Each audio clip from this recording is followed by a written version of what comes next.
Just a quick update on the 93 Cherokee. Finally getting around to paying out all the rust. As you can see, the rear quarters and the rocker panels are gone.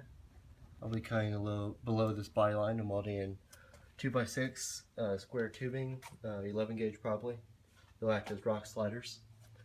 It'll look fairly original, just slightly different body contour. Also got this huge area on the driver's side floor cut out and had this new pretty darn thick steel plate put in there. It's a lot thicker than the original tin that was on the bottom.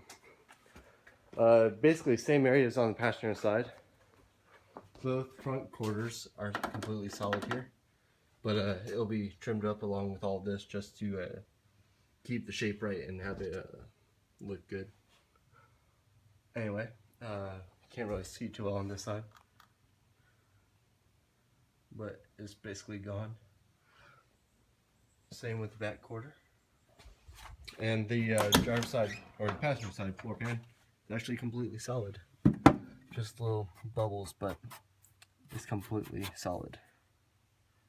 Around the bolts are, even around the drain plug, just had a little bit of rust. Scrubbed it right off, no pinholes or anything. But that's basically it. It's coming along slowly but surely. I'll be once again ready to go back on the road.